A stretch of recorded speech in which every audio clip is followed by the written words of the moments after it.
2023년 10월 20일 오전 6시 15분경 춘천경찰서 당직실의 전화벨이 길고 급박하게 울려 퍼졌다. 아직은 고요했던 일은 아침의 정적을 날카롭게 깨뜨리는 소리였다. 당직 경찰관이 수화기를 들자 거친 숨을 몰아쉬느라 중간중간 끊기는 한 남성의 다급한 목소리가 들려왔다. 경찰서 맞죠? 빨리 소양이교 근처 소양강변으로 와주세요. 저희가 아침 운동을 하다가 물가에 떠오른 할아버지 시신을 발견했어요. 어서 와주세요. 신고를 접수한 직후 사건의 심각성을 파악한 춘천경찰서 지휘부는 즉시 형사과 소속 경찰관, 과학수사팀, 그리고 관할 파출소 인력으로 구성된 합동팀을 현장으로 급파했다. 특수차량은 사이렌을 요란하게 울리며 아직은 한산한 새벽거리를 질주하여 최단 시간 내에 신고된 장소에 도착했다. 현장은 비교적 인적이 드문 강변이었다. 강둑을 따라 난 흙길 양옆으로는 갈대숲이 무성하게 자라 있었다. 그곳에는 주로 아침 운동을 나온 노인들로 보이는 한 무리의 시민들이 모여 있었고 모두의 얼굴에는 경악과 공포의 빛이 역력했다. 그들은 시신이 수풀에 걸려있는 물가에서 안전거리를 유지하고 있었다. 경찰차가 도착하는 것을 보고 나서야 비로소 안도의 한숨을 내쉬며 경찰이 임무를 수행할 수 있도록 자발적으로 길을 터주었다. 현장에 가장 먼저 도착한 팀을 지휘하던 박진우 소위는 신속하게 대원들에게 반경 50m의 폴리스 라인을 설치하여 호기심 많은 구경꾼들이 접근하지 못하도록 현장을 완벽하게 보존하라고 지시했다. 다른 경찰관 몇 명은 사건을 최초로 발견한 목격자들로부터 초기 진술을 확보하는 임무를 맡았다. 이후 시신은 과학수사팀에 의해 조심스럽게 인양되었다. 피해자는 70세 전후의 노인 남성으로 어두운 색 체크문의 셔츠와 검은색 정장 바지를 입고 있었다. 시신은 물에 잠겨 있었던 탓에 약간 부패가 진행된 상태였다. 간단한 확인 결과 뒷주머니에 낡은 가죽 지갑 안에서 신분증이 발견되었다. 불행한 고인의 신원은 금세 밝혀졌다. 그는 1953년생 김민준 씨로 춘천시 효자동의 작은 주택에 거주하는 은퇴한 국어교사였다. 현장에서의 초기 감식 결과는 두 가지 가능성을 시사했다. 첫 번째는 안타까운 실족사였다. 이 강변 구역은 매우 미끄럽고 풀이 무성하며 안전 난간도 없었다. 김민준 씨가 전날 밤이나 이른 새벽에 산책을 하다가 발을 헛디뎌 강에 빠져 익사했을 가능성이 충분했다. 두 번째 가능성은 자살이었다. 초기 정보에 따르면 김민준 씨는 아내가 오래전에 사별하고 자녀들은 모두 서울에 사는 독거노인이었다. 외로움과 우울감에 시달리던 노인들이 스스로 생을 마감하는 경우는 드물지 않았다. 주변에 몇몇 발자국이 있었지만 축축한 흙바닥 위로 이미 여러 사람이 지나다녀 격렬한 다툼의 흔적은 보이지 않았다. 모든 것이 그저 한 개인의 안타까운 비극처럼 보였다. 하지만 사인이 불분명한 변사 사건이었기에 절차와 관할에 따라 모든 초기 기록과 현장은 강원지방경찰청으로 이관되어 추가 조사가 진행되었다. 즉시 강원청의 가장 정예 수사관, 감식 전문가들로 구성된 특별수사본부가 꾸려졌고 날카로운 분석력과 과감한 결단력으로 명성이 높은 황국철 경감이 직접 지휘를 맡았다. 수사관들이 피해자의 신원과 주변 관계를 파악하기 위해 첫 수사에 착수하는 동안 국립과학수사연구원 강원분원에서는 철저하고 정밀한 부검이 진행되고 있었다. 이는 초기 추정을 확증하거나 완전히 뒤집을 수 있는 가장 결정적인 단계였다. 수십 년간 수천 건의 복잡한 부검을 집도한 베테랑 법의관인 최광혁 박사가 이 부검을 직접 책임졌다. 그와 동료들은 수술 등이 환하게 비추는 차가운 부검실에서 아주 작은 단서 하나도 놓치지 않으려는 고도의 집중력으로 작업에 임했다. 그리고 바로 이곳에서 김민준 씨의 죽음 뒤에 숨겨진 끔찍한 진실이 서서히 모습을 드러내기 시작했다. 익사라는 가설과 정면으로 배치되는 치명적인 모순점들이 발견된 것이다.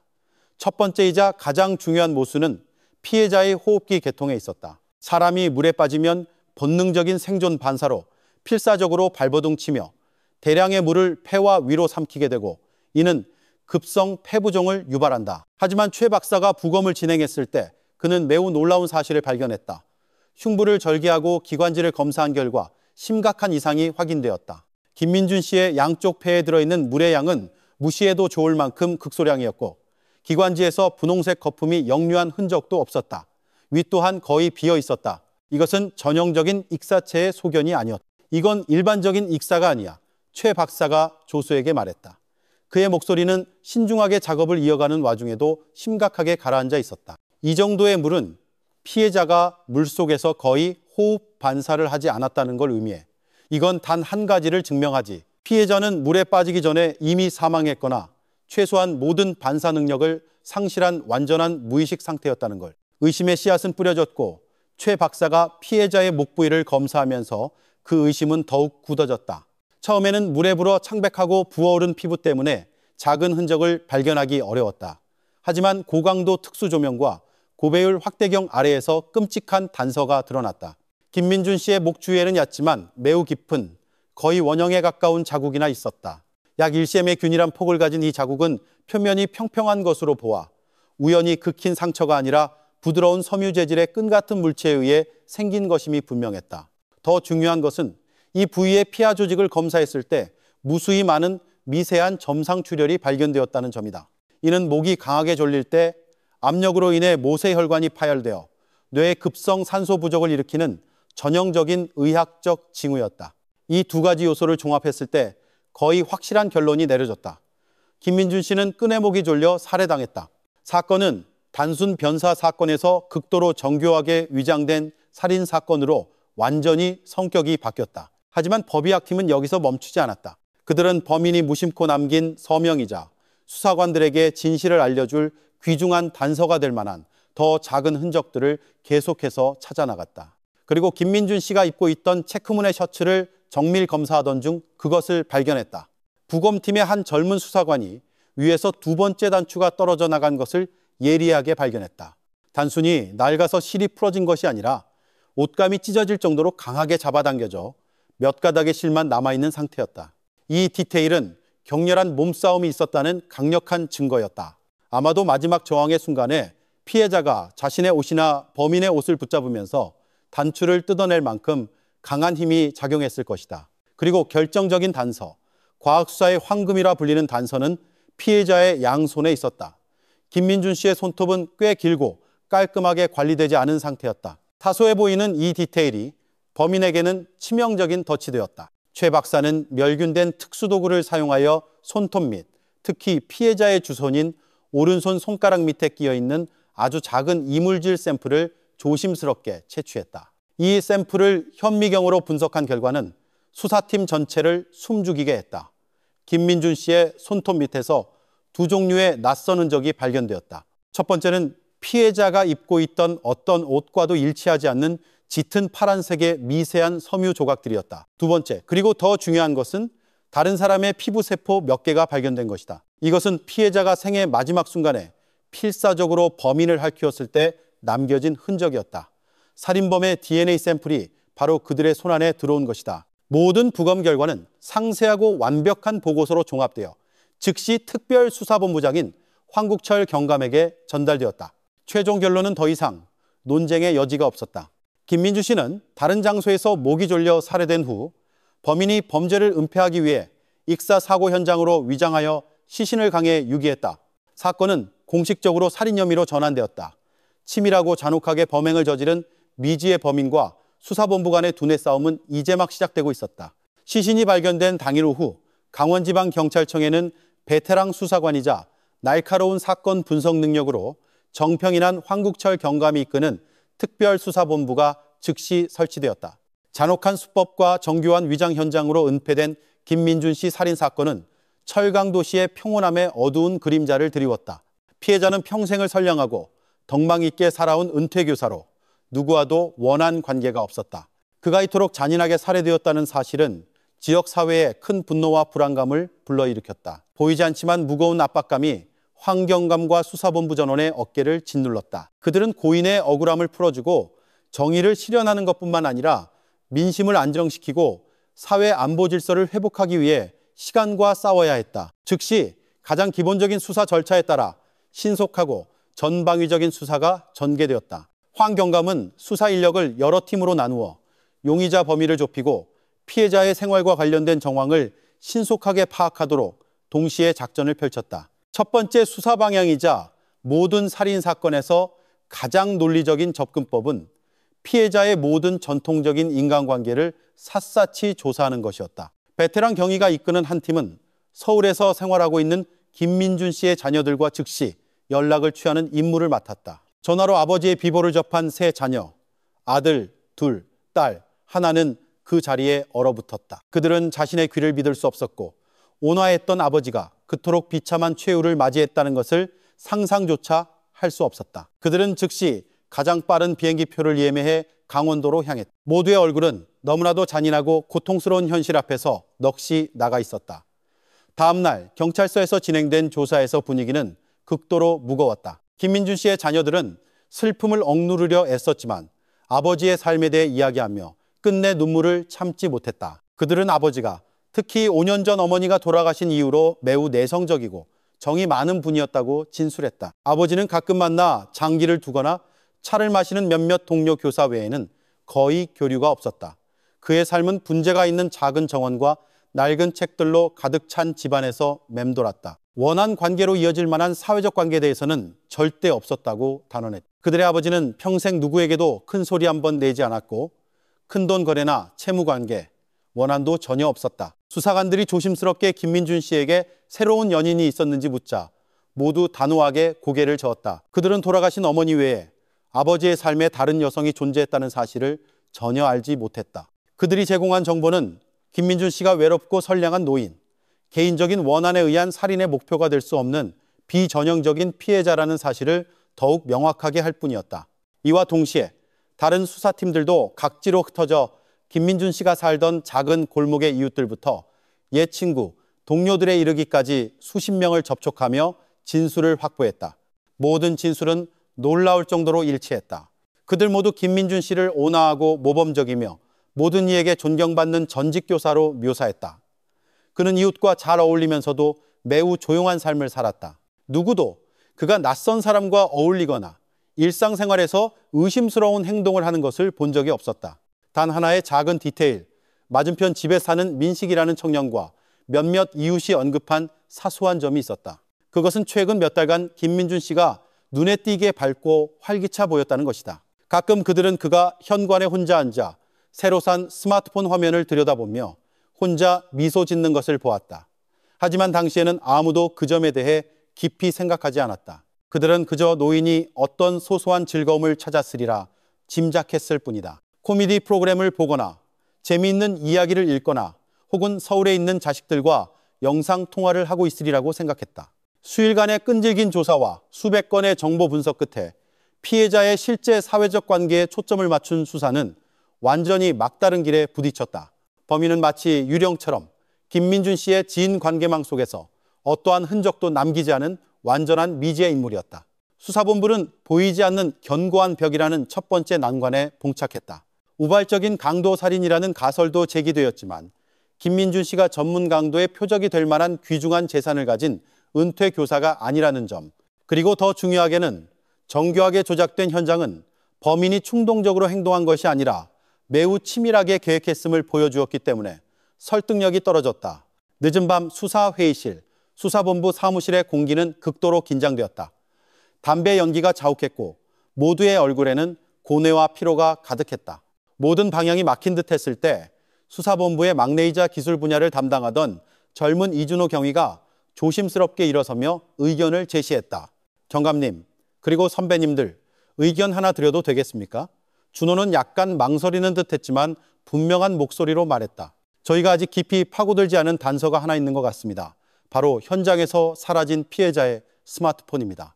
보통 살인사건에서 범인이 피해자의 휴대폰을 가져가는 주된 목적은 휴대폰의 가치 때문이 아니라 두 사람 사이의 연락 기록을 지우기 위함입니다.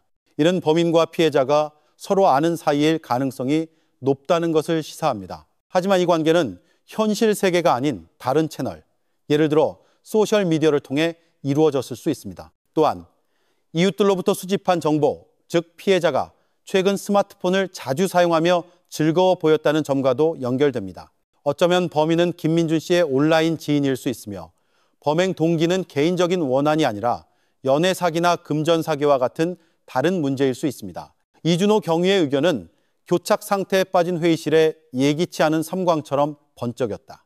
사건 정보가 적힌 화이트보드를 응시하던 황국철 경감은 고개를 번쩍 들었고 그의 눈이 빛났다. 그는 고개를 끄덕이며 손으로 책상을 가볍게 쳤다. 그는 이웃들의 증언을 떠올렸다. 그렇다. 외로운 노인이 스마트폰을 쓰면서 갑자기 즐거워졌다. 어쩌면 노인의 삶은 가족이나 친구들이 아는 것처럼 단순하지 않았을 것이다. 그가 참여한 또 다른 세계, 주변 사람들은 전혀 알지 못하는 온라인 공간 속 비밀스러운 세계가 있었을 것이다. 이 경위 말이 아주 일리가 있어. 황경감이 단호하게 말했다. 그의 목소리가 긴장된 침묵을 깼다. 우리가 너무 현실 관계에만 집중하다가 이 디지털 시대의 매우 중요한 가능성을 간과했을 수 있겠군. 즉시 한 팀을 은행으로 보내 내일 아침 바로 작업에 착수해서 최근 1년간 김민준 씨 명의의 연금 계좌와 모든 예금 계좌의 전체 거래 내역을 받아오도록 해. 이 교착 상태를 깰 열쇠는 바로 비정상적인 금융거래에 있을 거라는 예감이 드는군. 명령은 즉시 실행되었다. 필요한 법적 절차를 거쳐 단 하루 만에 은행에서 온 두툼한 거래 내역서가 황경감의 책상 위에 놓였다. 수사팀 전체가 모여 숨을 죽인 채 한 장 한 장 넘어가는 서류를 지켜보았다. 처음에는 모든 것이 정상적으로 보였다. 매달 정기적으로 입금되는 연금과 생활비로 인출되는 소액의 현금. 하지만 최근 6개월 기간에 이르렀을 때 모두가 경악을 금치 못했다. 엄청난 규모의 비정상적인 금융 폭풍이 이 늙은 교사의 계좌를 휩쓸고 지나간 것이다. 처음에는 100만 원, 300만 원, 그리고 500만 원씩의 소액 이체 거래가 점점 더 잦은 빈도로 나타났다. 그 후에는 연금 계좌에서 수천만 원에 달하는 큰 금액이 인출되어 계좌가 거의 바닥날 지경에 이르렀다. 그리고 충격의 정점은 약 한 달여 전 김민준 씨가 평생 교직 생활을 하며 아끼고 모은 수억 원에 달하는 예금 통장의 전액이 단 한 번에 인출된 사실이었다. 수사관들의 심장이 멎는 듯했다. 평생을 검소하게 살아온 노인이 이토록 어마어마한 돈을 어디에 사용했단 말인가. 그리고 그 해답은 수취인 정보란에 바로 적혀 있었다. 소액부터 거액까지 단 하나의 거래도 빠짐없이 모든 이체는 단 하나의 계좌, 단 하나의 이름으로 송금되었다. 황경감은 붉은 펜을 들었다. 그의 손은 긴장과 약간의 흥분으로 미세하게 떨렸다. 그는 종이 위에 나타난 그 이름을 동그라미 쳤다. 방 안은 숨소리만 들릴 정도로 고요했다. 그들이 며칠간 그토록 찾아 헤맸던 보이지 않는 유령이 이제 그 실체를 드러냈다. 제1용의자의 신상이 마침내 검은 잉크로 하얀 종이 위에 선명하게 찍혀 있었다. 이채린. 수사는 새로운 방향, 그 어느 때보다 밝은 길로 접어들었다. 하늘의 그물은 이제 막 펼쳐지기 시작했다. 은행거래 내역서의 붉은 펜으로 동그라미 쳐진 이채린이라는 이름은 수사본부 전체에 초점이 되었다. 그것은 마치 암흑의 바다 한가운데서 갑자기 빛을 발하며 폭풍 속에서 표류하던 수사라는 배기를 안내하는 등대와도 같았다. 며칠간 무겁고 긴장되었던 수사본부 회의실의 분위기는 순식간에 긴박함과 결의에 찬 활기로 바뀌었다. 이전의 모든 피로와 좌절감은 사라졌다. 이제 그들은 더 이상 막연함 속에서 헤매는 것이 아니라 추적할 구체적인 목표와 인물이 생긴 것이다. 황국철 경감은 즉시 긴급회의를 소집했다. 그의 목소리는 단호하고 강철 같았다.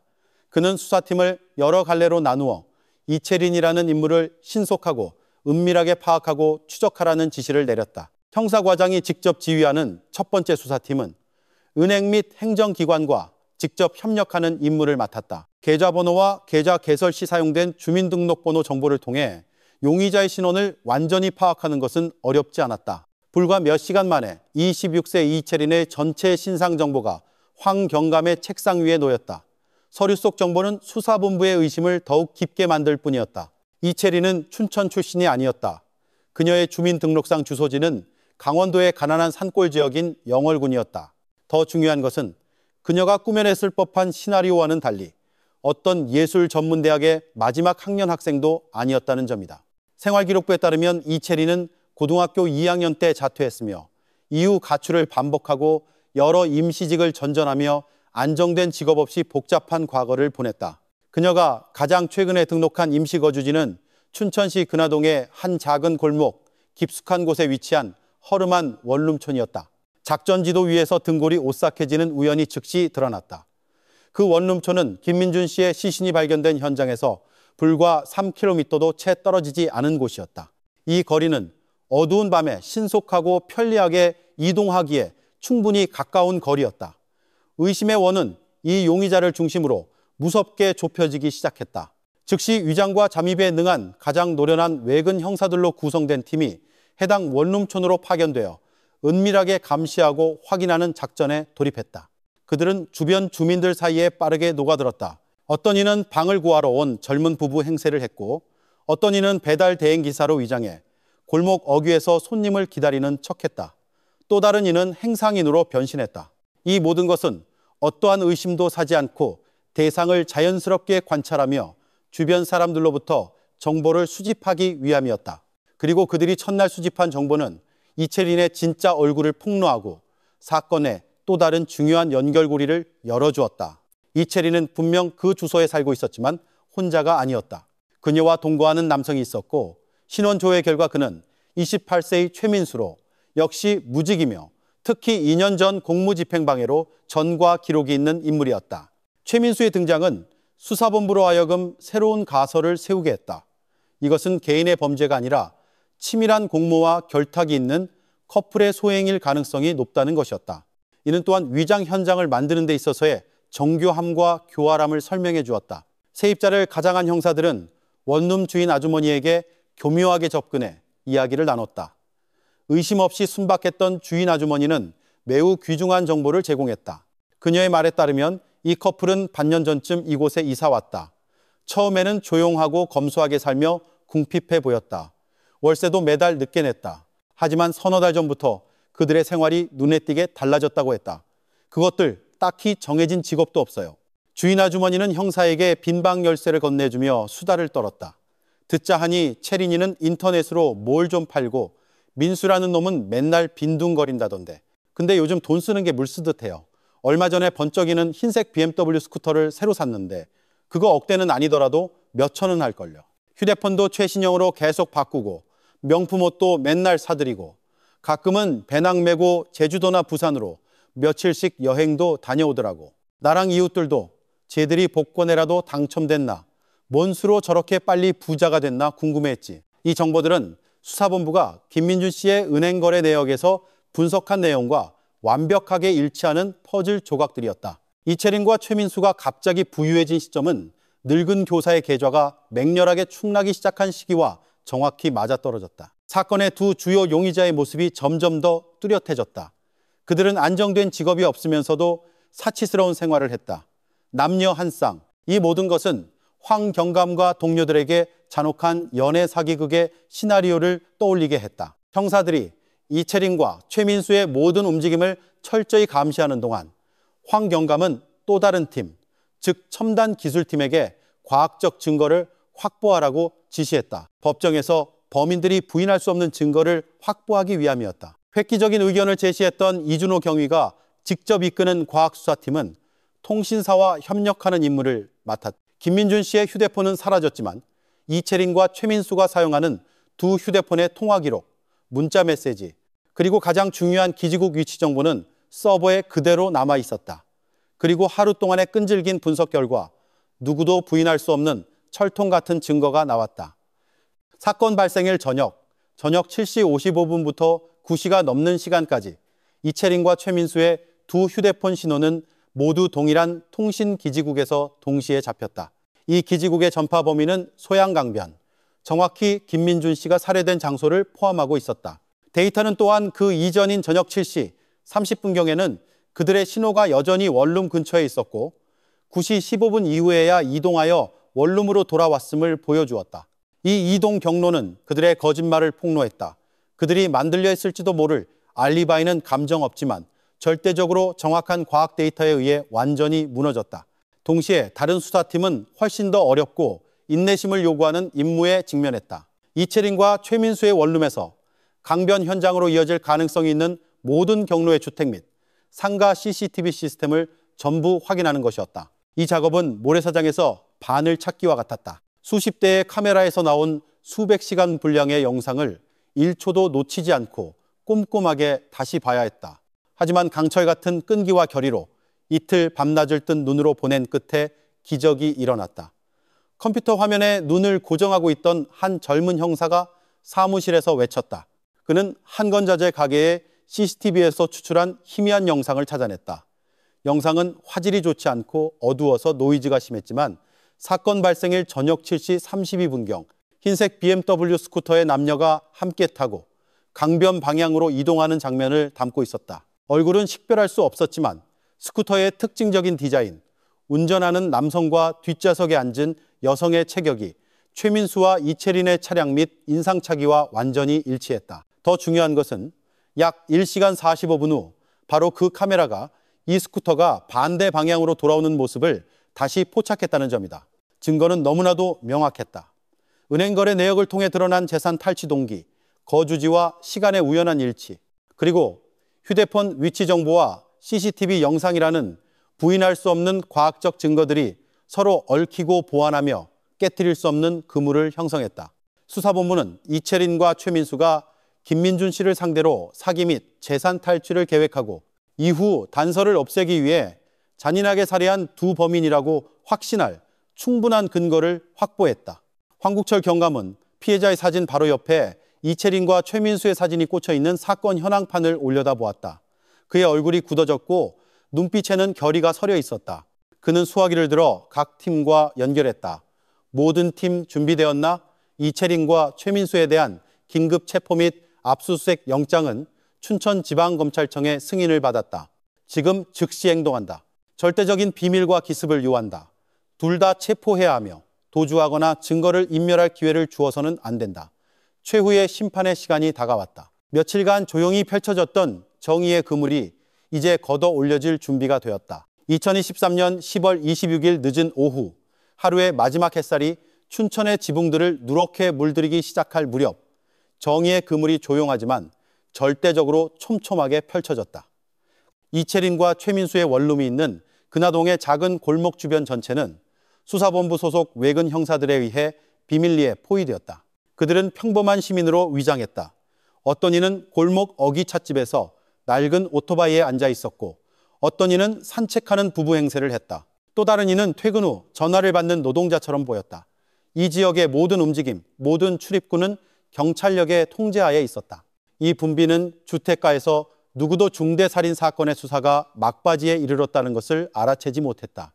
수백 미터 떨어진 곳에 주차된 번호판 없는 차량에 임시로 설치된 야전 지휘본부에서 황국철 경감은 위장 카메라에서 전송되는 영상을 주시하며 무전 보고를 듣고 있었다. 모든 준비는 끝났다. 춘천지방검찰청의 승인을 받은 이채린과 최민수에 대한 긴급 체포 및 압수수색 영장은 그의 주머니에 있었다. 그는 행동할 시기가 무르익었음을 알았다. 조금이라도 지체하면 이 교활한 두 마리 여우가 위험을 감지하고 도주하거나 남은 중요 증거를 인멸할 수 있었다. 그는 시계를 보았다. 정확히 17시 30분을 가리키고 있었다. 모두가 막 퇴근한 시간, 원룸촌은 시끌벅적하여 경찰의 움직임을 감추기에 이상적인 시간이었다. 1팀, 2팀, 후문 쪽 위치 확보했나? 황경감이 낮고 단호한 목소리로 무전기에 말했다. 지휘관님, 1팀과 2팀 위치 확보, 후방 탈출로 차단 준비 완료했습니다. 좋아. 황경감은 고개를 끄덕였다. 주력팀 준비. 5분 후 행동 개시. 절대적인 기습으로 두 용의자를 신속하게 제압할 것. 최우선 과제는 우리 대원들과 주변 시민의 안전 확보다. 5분 후 작은 골목으로 평범한 배달 트럭 한 대가 천천히 들어와 원룸 건물 앞에 멈췄다. 트럭의 짐칸 문이 열렸지만 상품 대신 깔끔한 작전복 차림의 형사 10여 명이 순식간에 뛰어내렸다. 한 팀장의 지휘 아래 그들은 가볍고 전문적인 대형으로 이채린과 최민수의 방으로 접근했다. 모든 행동은 30초도 채 걸리지 않아 이웃들이 무슨 일이 벌어지는지 깨닫기도 전에 끝났다. 가장 건장한 두 형사가 전문 파쇄 도구를 들고 앞으로 나섰다. 지휘관의 신호를 받자 강력하고 단호한 일격에 얇은 합판으로 된 방문이 안으로 거칠게 날아가며 쓰러졌다. 움직이지 마. 경찰이다. 우렁찬 외침과 함께 형사들이 안으로 쏟아져 들어갔다. 방 안의 광경이 드러났다. 전혀 예상치 못한 이채린과 최민수는 바닥에 앉아 TV를 보고 있었다. 앞에는 먹다 남은 저녁상과 맥주캔 몇 개가 놓여 있었다. 비싼 블루투스 스피커에서 흘러나오던 시끄러운 음악은 경찰의 갑작스러운 등장에 즉시 묻혔다. 차가운 총구와 감정 없는 강철 같은 얼굴들을 마주하자 이채린은 공포에 질린 비명을 질렀다. 그녀의 손에 있던 젓가락이 바닥에 떨어졌다. 즐거워 보이던 아름다운 얼굴은 순식간에 핏기 하나 없이 창백해졌다. 한편 최민수는 순간적인 충격에서 벗어나자 더 완강한 태도를 보였다. 그는 벌떡 일어나 맥주병을 움켜쥐고 저항하려 했다. 하지만 그가 행동하기 전에 한 형사가 능숙한 제압 기술로 달려들어 그의 양팔을 등 뒤로 꺾어버렸다. 차가운 수갑이 철컥 소리를 내며 채워지면서 모든 저항은 끝났다. 최민수는 침묵했다. 그의 눈은 분노로 이글거리며 경찰들을 쳐다봤지만 모든 것이 끝났다는 것을 알고 있었다. 둘은 신속하게 제압되었고 긴급 압수수색이 진행되는 동안 한쪽에 조용히 앉아있도록 지시받았다. 좁은 원룸의 압수수색은 매우 꼼꼼하고 전문적으로 진행되었다. 모든 물건, 모든 구석이 과학수사팀에 의해 면밀히 조사되었고 그들이 발견한 것들은 기이할 정도로 대조적인 그림을 그려냈다. 방은 겨우 15제곱미터 남짓했고 벽은 누렇게 변색되고 곰팡이가 슬었으며 가구는 몇 가지 기본적인 것들 뿐이었다. 하지만 그 사이에는 어울리지 않을 정도로 사치스러운 물건들이 섞여 있었다. 방구석에 세워진 번쩍이는 흰색 BMW 스쿠터, 책상 위에서 충전 중인 2대의 최신형 아이폰, 그리고 삐걱거리는 옷장 안에는 아직 태그도 떼지 않은 수많은 명품 옷과 가방들이 있었다. 낡고 초라한 기반 위에 세워진 사치, 마치 그들의 향락적인 삶이 피해자의 피와 범죄로 세워진 것과 같았다. 압수수색 과정에서 수사관들은 모든 중요 증거를 확보했다. 스쿠터와 2대의 휴대폰 외에도 이채린 명의의 신분증, 은행카드, 그리고 최근 고가의 물품을 구매한 다수의 영수증을 발견했다. 하지만 황 경감이 가장 기다리던 증거, 바로 범행 도구는 아직 나타나지 않았다. 그는 범죄자의 심리상, 그들이 방 안 어딘가 은밀한 곳에 그 끈을 아직 보관하고 있을 것이라고 믿었다. 거의 1시간 동안 수색한 끝에 낡은 철제 침대를 꼼꼼히 확인하던 한 형사가 이상한 점을 발견했다. 침대 및 낡은 슬리퍼 몇 켤레 외에 어두운 구석 깊숙이 밀어넣어진 작은 판지 상자가 있었다. 상자를 꺼내 열자 모두가 숨을 죽였다. 안에는 길이 1m가 넘는 짙은 파란색 다용도 로프가 깔끔하게 감겨 있었다. 그 크기, 색상, 재질은 법의학팀이 김민준 씨의 목을 조른 흉기에 대해 내렸던 초기 추정과 완벽하게 일치했다. 지휘관님, 범행 도구로 추정되는 물건을 발견했습니다. 형사가 확신에 찬 목소리로 보고했다. 모든 것이 수집되었다. 황 경감은 형사들에게 용의자들을 차량으로 호송하라고 신호했다.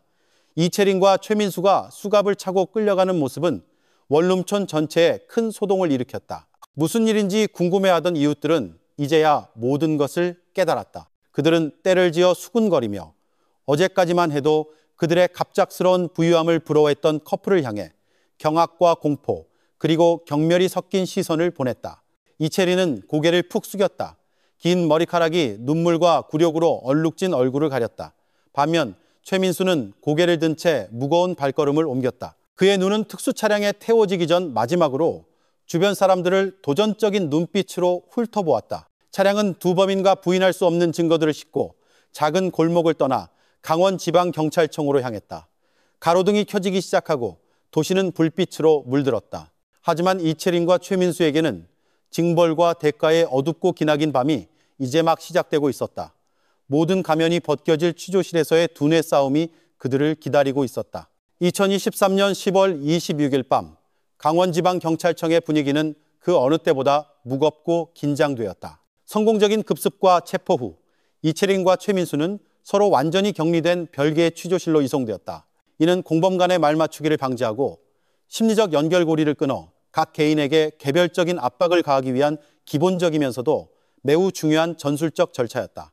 황국철 경감은 수사본부와 간단한 회의를 통해 임무를 분담하고 진술 확보 계획을 세운 뒤 직접 취조실에 들어가기로 결정했다. 이 끔찍한 살인사건의 두 주요 용의자와 직접 대면하기 위해서였다. 그는 확보된 과학적 증거들이 거의 포위망을 좁혔음에도 불구하고 범인의 자백이야말로 사건 파일을 완벽하게 마무리하고 법정에서 그들이 발뺌할 기회를 완전히 차단할 마지막이자 가장 중요한 연결고리임을 알고 있었다. 이채린이 앉아있는 첫 번째 취조실은 심리적 압박을 극대화하기 위해 극도로 단순하게 설계되었다. 창문 없는 차가운 연녹색 벽, 바닥에 고정된 철제 책상과 의자 2개뿐이었다. 천장에서 내리쬐는 새하얀 형광등 불빛은 방 안의 모든 것을 차갑고 날카롭게 만들었다. 이채린은 의자에 몸을 웅크린 채 앉아 있었고 수갑찬 두 손은 책상 위에 놓여 있었다. 순진한 남자들을 덫에 빠뜨리는 데 사용했던 그녀의 아름답고 매혹적인 모습은 이제 공황 상태에 빠진 초라함으로 대체되었다. 정성껏 관리하던 긴 머리는 땀으로 헝클어져 있었고 얼굴의 화장은 눈물로 번져 창백한 피부와 퉁퉁 부은 붉은 눈이 드러났다. 취조실 문이 열리고 황경감과 서기 역할을 맡은 또 다른 수사관이 들어서자마자 이채리는 즉시 흐느끼기 시작했다. 치밀하게 계산된 연기, 그녀가 머릿속으로 준비해둔 역할이 펼쳐지기 시작했다. 그녀는 몸을 떨며 격렬하게 울면서 최민수에게 협박당하고 조종당한 자신의 비참한 처지를 늘어놓았다. 그녀는 자신이 피도 눈물도 없는 범죄자가 아니라 사랑에 눈이 멀어 잘못된 길로 빠진 순진한 여자, 즉 불쌍한 피해자라는 이미지를 구축하려 했었다. 제가 잘못했어요. 저는 그저 민수 오빠를 너무 사랑해서 그가 시키는 건 뭐든지 따랐을 뿐이에요. 이채리는 수사관들의 동정심을 얻으려는 듯 흐느끼며 말했다. 저는 그가 사람을 죽일 생각이 있다는 걸 전혀 몰랐어요. 그가 김 할아버지에게 손을 대는 걸 봤을 때 저는 너무 무서워서 아무것도 할 수 없었어요. 그가 입 다물라고 협박했어요. 말하면 저까지 죽이겠다고. 제발 저를 믿어주세요. 저는 정말 이런 일이 일어나길 원치 않았어요. 이채린의 정교한 연기에 직면한 황경감은 완전히 평온한 표정을 유지했다. 그는 그녀의 말을 끊지도 그녀의 눈물에 동요하거나 조급해하지도 않았다. 그는 단지 맞은편 의자에 조용히 앉아 그녀를 꿰뚫어 보는 듯한 날카로운 눈으로 똑바로 쳐다볼 뿐이었다. 그의 압도적인 침묵은 어떠한 호통보다 더 큰 무게감을 가졌다. 이채린이 지쳐 울음소리가 잦아들자 그는 비로소 첫 번째 서류 뭉치, 즉 그녀의 은행계좌 상세거래 내역서를 철제 책상 위에 탁 소리를 내며 올려놓았다. 그는 그것을 이채린 쪽으로 밀었다. 이채린 씨, 이걸 똑똑히 보시죠. 황경감의 목소리는 감정 없이 낮고 일정했다. 이건 당신 명의 계좌의 거래 내역입니다. 지난 6개월간 김민준 씨가 당신에게 이체한 총액은 2억 5천만 원, 결코 적지 않은 돈입니다. 당신은 협박을 당했다고 했죠. 그런데 왜 돈을 받을 때마다 최민수와 함께 비싼 스쿠터를 사고 제주도와 부산으로 여행을 다녔습니까? 이건 우리가 당신 인스타그램 계정에서 추출한 사진들입니다. 이게 협박당하는 사람의 행동입니까? 이채리는 입을 다물었다. 그녀의 눈은 숫자와 자신이 과시했던 호화로운 생활을 담은 사진들에 고정되었다. 그녀는 경찰이 그토록 상세하고 신속하게 정보를 파악했을 줄은 꿈에도 몰랐다. 진짜 공포가 그녀의 얼굴에 드러나기 시작했다. 그녀는 더듬거리며 어색한 변명을 늘어놓았다. 그건 민수 오빠가 시켜서 그런 거예요. 부자처럼 보여야 아무도 의심하지 않을 거라고 했어요. 돈은 전부 그가 관리했어요. 황경감은 가볍게 고개를 저으며 선명하게 인쇄된 또 다른 사진 뭉치를 꺼냈다. 그는 마치 승리를 확신하는 카드게임을 하듯 그것들을 책상 위에 펼쳤다. 그것은 건자재 가게의 CCTV에서 추출한 사진들이었다. 이건 10월 20일 저녁 7시 32분 당신과 최민수가 흰색 BMW 스쿠터를 타고 소양 강변 방향으로 가는 모습입니다. 그리고 이건 9시 17분에 두 사람이 돌아오는 모습이고요. 사진 속 본인이 알아볼 수 있겠습니까? 이채리는 사진을 보며 몸을 부들부들 떨기 시작했다. 그녀의 거짓말이 부인할 수 없는 증거 앞에서 한 겹 한 겹 벗겨지고 있었다. 그리고 이건 황경감이 계속했다. 그의 목소리는 이미 위태로운 그녀의 심리를 짓누르는 바위처럼 무게감을 더했다. 기지국 위치 정보 지도입니다. 당신과 최민수의 휴대폰 신호가 사건 현장 부근에서 저녁 7시 55분부터 9시 3분까지 함께 있었다는 것을 보여줍니다. 이 시간은 국과수가 추정한 피해자의 사망 시간과 정확히 일치합니다. 이채린 씨, 이 모든 우연의 일치를 어떻게 설명하시겠습니까? 아니면 최민수가 당신 휴대폰까지 들고 혼자 살인을 저지르러 갔다고 말할 건가요?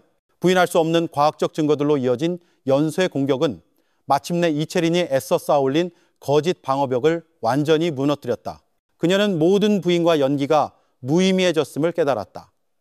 법의 가장 엄중한 심판에 대한 진짜 공포가 그녀의 마음을 완전히 사로잡았다. 이채린은 책상에 얼굴을 파묻었다. 이번의 울음은 연기가 아닌 절망과 완전한 붕괴의 울음이었다. 한참 후 그녀는 눈물 속에서 고개를 들고 자신의 모든 사기 행각을 자백하기 시작했다. 하지만 마치 상처 입은 짐승이 탈출구를 찾으려 발버둥 치듯 그녀는 여전히 가장 끔찍한 죄를 남자친구에게 떠넘기려 했다. 제가 다 물겠습니다. 김할아버지 돈을 사기친 건 맞아요. 그녀가 쉰 목소리로 자백했다. 하지만 맹세코 그를 죽일 생각은 없었어요. 그가 경찰에 신고하겠다고 협박하자 입을 막아야 한다고 말한 건 민수 오빠였어요. 모든 계획은 그가 세웠어요. 강변으로 그를 유인하라고 저를 협박했어요. 맞을까봐 무서워서 거역할 수 없었어요. 그날 밤 민수 오빠가 그가 혼자서 끈으로 김 할아버지의 목을 졸랐어요. 저는 너무 무서워서 그저 서 있기만 했어요. 저는 공범이지만 살인자는 아니에요. 제발 저를 믿어주세요. 한편 두 번째 취조실에서 최민수와의 심리전은 전혀 다른 양상으로 전개되었다. 그는 의자에 꼼짝 않고 앉아 있었고 등은 꼿꼿했으며 수갑찬 두 손은 책상 위에 놓여 있었다. 그의 얼굴은 얼음처럼 차가웠고 아무런 감정도 드러내지 않았다. 그는 경찰 조사를 받아본 경험이 있는 완고하고 고집센 인물이었다. 수사관들이 어떤 질문을 해도 그는 침묵하거나 모릅니다. 관련 없습니다와 같은 무미건조한 대답으로 일관했다. 그는 자신이 입을 열지 않으면 아무리 많은 증거가 있어도 경찰이 자신을 어쩔 수 없을 것이라고 믿었다. 최민수의 완고함을 파악한 황 경감은 이채린의 진술을 확보한 후 결정적인 심리적 타격을 가하기로 결심했다. 그는 방으로 들어가 최민수와 마주 앉았다. 그의 목소리는 평온했지만 의미심장했다. 최민수 씨, 당신은 묵비권을 행사할 권리가 있습니다. 그건 당신의 권리죠. 하지만 수사관으로서 당신이 법정에서 놀라지 않도록 한 가지 알려줘야 할 의무가 있다고 생각합니다.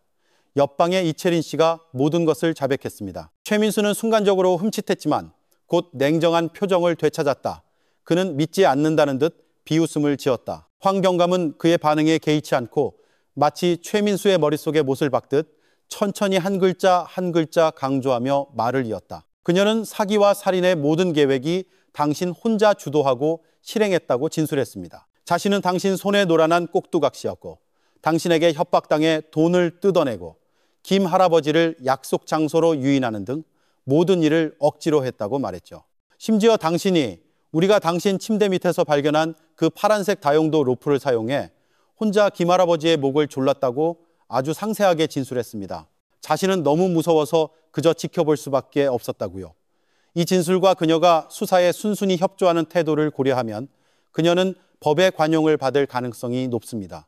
반면 당신은 살인 및 강도 주범 혐의의 완강한 저항 태도까지 더해져 어떤 최고형이 기다리고 있을지 잘 알 겁니다. 황 경감의 말은 보이지 않는 거대한 망치처럼 최민수의 심리를 강타했다. 그가 그토록 믿었던 함께 향락을 누리고 함께 범죄를 저지른 연인으로부터의 배신, 뻔뻔하고 교활한 배신은 그를 아연실색하게 했다. 공범은 자신을 팔아넘겨 가벼운 처벌을 받을 수 있는 반면 자신 혼자 모든 죄를 뒤집어쓰고 사형 선고에 직면할 것이라는 전망은 그가 애써 쌓아올린 침묵의 벽을 완전히 무너뜨렸다. 분노와 배신감이 솟구쳐 오르며 모든 계산과 완고함을 압도했다. 그는 버림받았고 게임은 끝났다는 것을 깨달았다. 그년이 감히 그렇게 말했다고? 최민수는 처음으로 평정을 잃고 으르렁거렸다.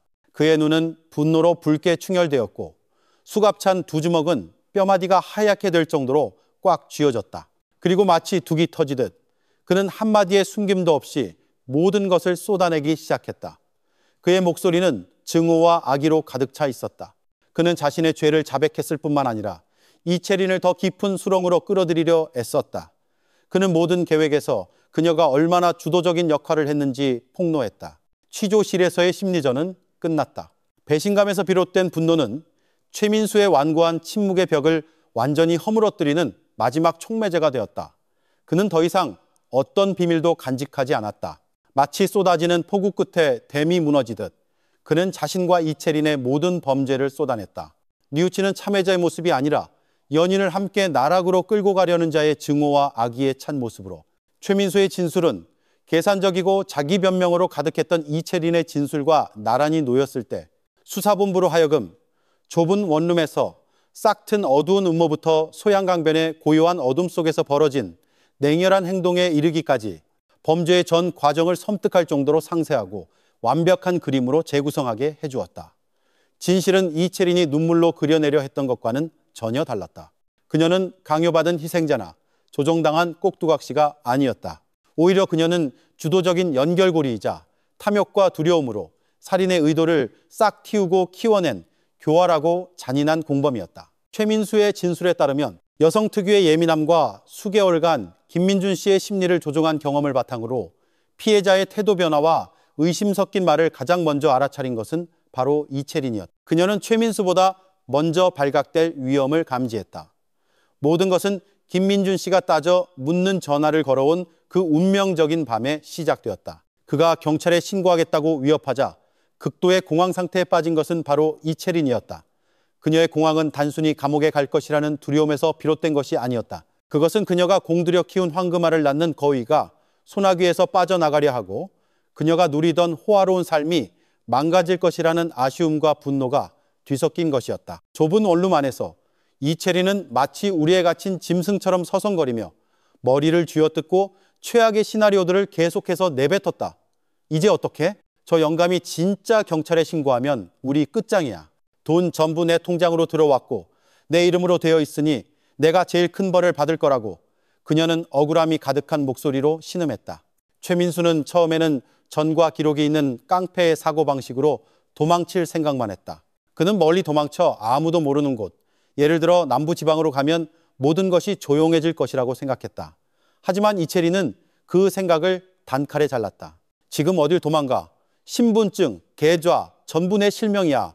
경찰이 추적하면 하늘로 솟아도 못 피해. 게다가 남은 돈도 얼마 없는데 몇 달 쓰면 끝이야. 다시 옛날처럼 비참하게 살라고? 난 절대 못해. 바로 그 말, 끝없는 탐욕과 현재의 호화로운 삶을 포기하고 싶지 않다는 그 말이 최민수의 머릿속에 더 어둡고 근본적인 해결책을 심어주었다. 그는 자신의 연인을 보았다.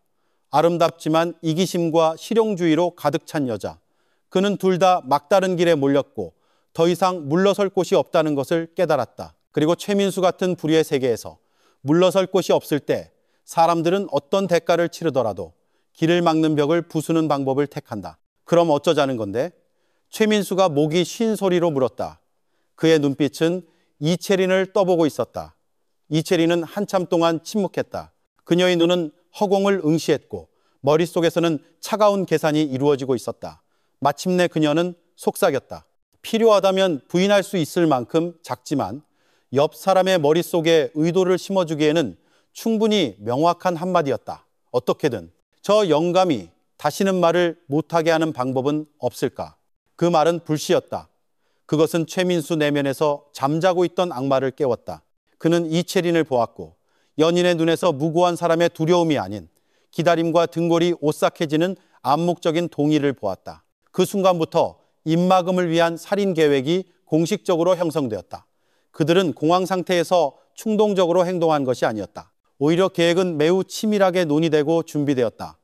법을 상대해 본 경험이 있는 최민수가 주요 단계를 구상했다. 그는 많은 피를 흘려 은폐하기 어렵고 흔적을 남기기 쉬운 칼이나 날카로운 흉기를 사용하지 않기로 결정했다. 그는 다용도 로프를 선택했다. 피해자를 쉽게 질식시킬 수 있으면서도 뚜렷한 흔적을 덜 남기고 방에서 발견되더라도 변명하기 쉬운 흉기였다. 범행 장소로 인적이 드문 강변을 선택한 것도 그였다. 그곳은 범행을 저지르고 시신을 물에 던져 익사사고로 위장하기에 이상적인 장소였다. 한편 이채린의 역할도 그에 못지않게 중요했다. 그녀는 마지막 통화를 위한 시나리오를 짰다.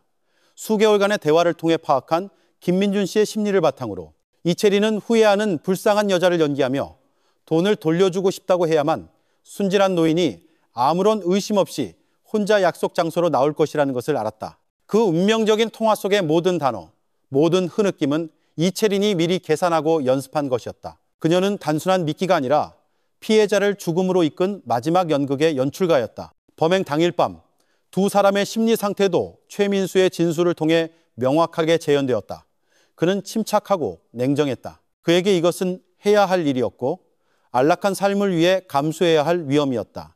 그는 로프를 준비하고 모든 행동을 체계적으로 계획했다. 반면 이채린은 상당히 긴장하고 불안해했다. 하지만 최민수의 말에 따르면 그녀의 불안은 양심의 가책이 아니라 계획이 실패하거나 발각될 것에 대한 두려움이었다. 약속 장소로 가는 길에 그녀는 계속해서 최민수에게 계획을 확인하고 흔적을 남기지 말고 확실하게 처리하라고 당부했다. 피해자의 목을 졸라 살해한 후 최민수는 김민준 씨의 몸을 뒤져 휴대폰과 지갑을 가져갔다.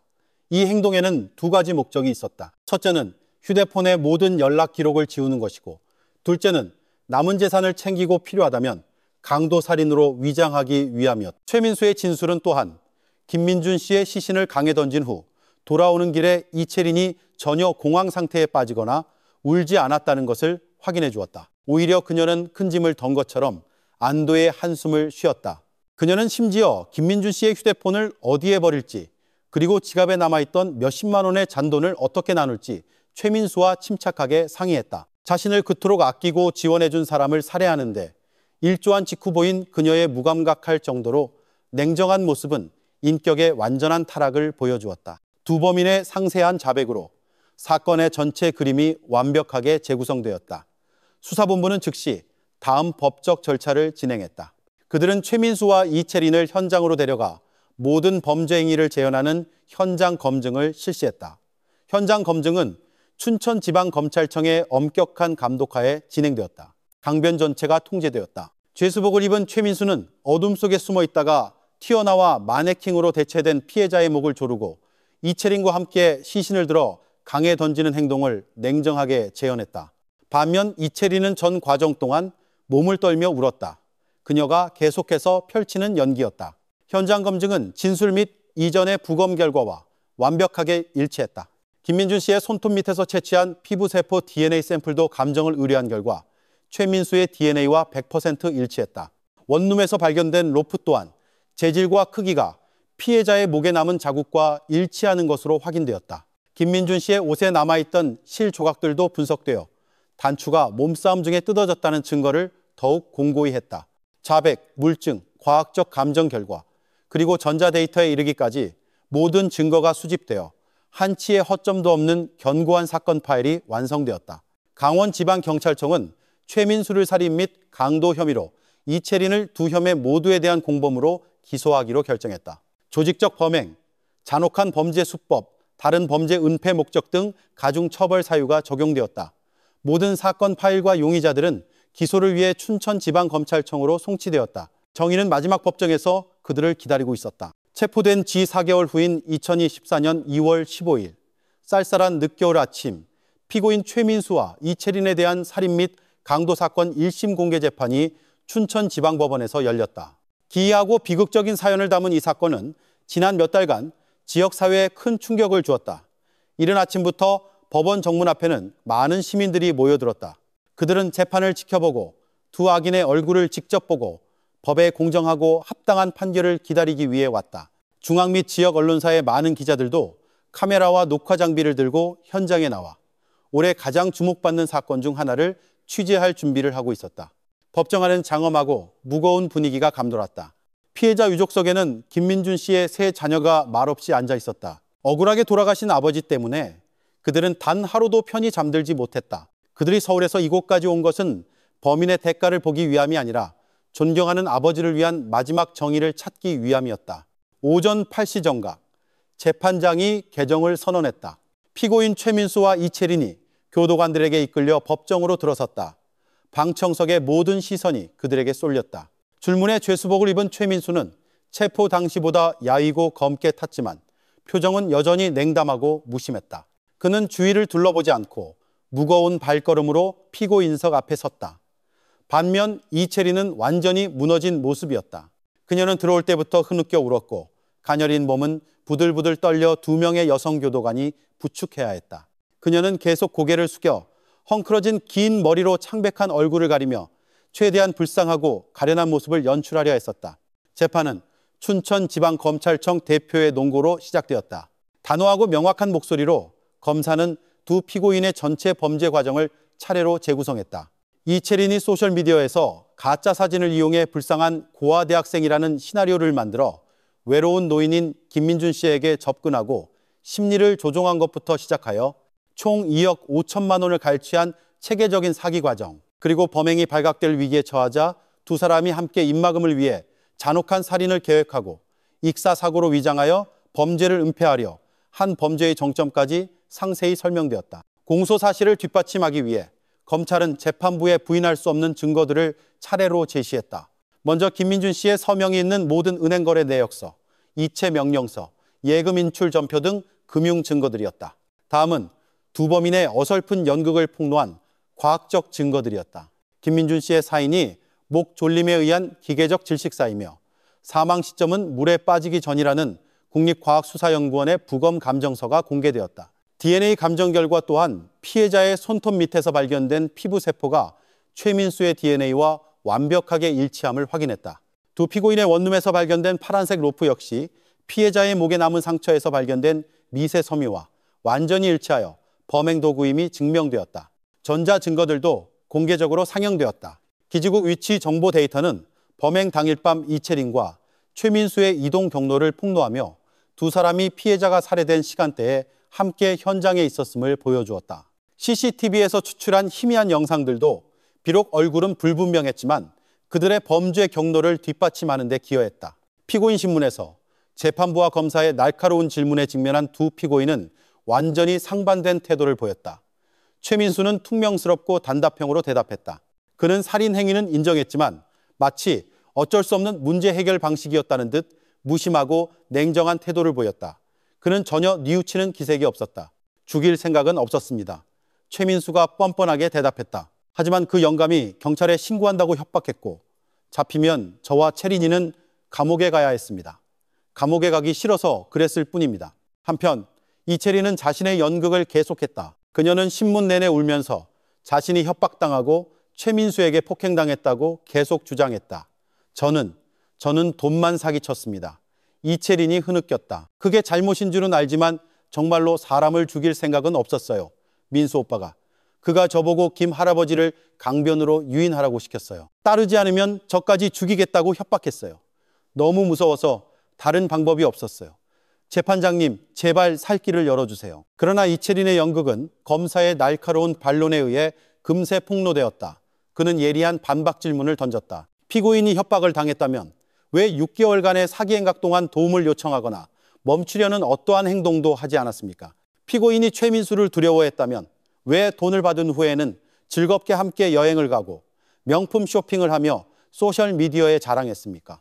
그리고 마지막 통화에서 어떻게 아버지 뻘 되는 노인을 죽음의 장소로 유인하는 달콤한 연기를 그토록 능숙하게 할 수 있었습니까? 그것이 협박당하는 사람의 행동입니까? 논리적이고 쏟아지는 질문 앞에서 이채린은 당황하기 시작했다. 그녀의 대답은 모순되고 횡설수설했다. 불쌍한 희생자라는 연극은 더 이상 감출 수 없는 균열을 드러냈다. 변호인과 검찰의 최종 변론이 끝난 후 재판부는 판결을 위해 휴정을 선언했다. 법정 전체가 정의의 마지막 판결을 기다리며 침묵에 잠겼다. 재판부가 다시 들어섰을 때 재판장은 단호하고 위험 있는 목소리로 판결문을 낭독했다. 그는 각 피고인의 역할, 위치, 행위를 명확하게 분석했다. 그는 이것이 특히 중대한 사건임을 강조했다. 피고인들의 행위는 한 인간의 생명을 빼앗았을 뿐만 아니라 재산을 탈취하기 위해 모든 윤리와 도덕을 저버린 도덕적 타락과 붕괴를 보여주었다. 그들의 행위는 국민들에게 극도의 분노를 일으켰고 사회 안보 질서에 악영향을 미쳤으므로 경고하고 교화하며 일반 예방을 위해 매우 엄중한 판결이 필요하다고 밝혔다. 최민수에 대해 재판부는 피고인이 조직적이고 잔인한 방법으로 범죄를 저지른 직접적인 살인범이며 다른 범죄를 은폐하려는 목적 등 가중 처벌 사유가 있고 전혀 뉘우치는 태도가 없으므로 사회로부터 영원히 격리해야 한다고 판단했다. 재판부는 피고인 최민수에게 살인죄로, 사형, 강도죄로 무기징역을 선고했다. 병합하여 최종적으로 사형을 선고했다. 자신에 대한 판결을 들었을 때 최민수는 잠시 눈을 감았다가 떴을 뿐 얼굴은 여전히 아무런 변화 없이 냉정했다. 이채린에 대해 재판부는 피고인이 직접 피해자를 살해하지는 않았지만 사건에서 매우 중요한 역할을 했다고 판단했다. 피고인은 직접 사기 및 재산 탈취 행위를 실행했고 더 중요하게는 피해자의 입을 막자는 아이디어를 내고 공범이 범행을 저지르도록 피해자를 약속 장소로 유인한 장본인이었다. 피고인의 행위는 피해자 사망의 직접적인 원인이었다. 재판부는 피고인이 협박당했다는 변명을 받아들이지 않고 피고인을 주도자 및 조력자 역할에 적극적인 공범으로 규정했다. 재판부는 피고인 이채린에게 살인죄로 무기징역, 강도죄로 20년 징역을 선고했다. 병합하여 최종적으로 무기징역을 선고했다. 자신에게 내려진 판결을 듣자마자 이채리는 더 이상 불쌍한 표정을 유지할 수 없었다. 그녀는 비명을 지르며 바닥에 쓰러져 발작하며 미친 듯이 울부짖었다. 모든 연극은 끝났고 대가에 적나라하고 쓰디쓴 진실만이 남았다. 소양강의 차가운 진실 사건은 공식적으로 막을 내렸다. 정의는 실현되었고 범인들은 합당한 판결을 받았다. 하지만 경찰의 성공 뒤에는 매우 고통스러운 교훈이 남았다. 이것은 끝없는 탐욕과 인간의 잔혹성에 대한 이야기일 뿐만 아니라 현대사회 노인들의 극심한 외로움에 대한 깊은 경고이기도 했다. 그 외로움은 그들을 취약하게 만들고 가상세계 뒤에 숨은 비인간적인 사기꾼들의 손쉬운 먹잇감으로 전락시켰다. 소양강은 다시 본래 이 평온하고 고요한 모습으로 돌아갈 것이다. 하지만 늙은 교사와 운명적인 가상연애에 대한 비극적인 이야기는 호반의 도시 사람들의 마음속에 영원히 지워지지 않는 고통스러운 기억으로 남을 것이다.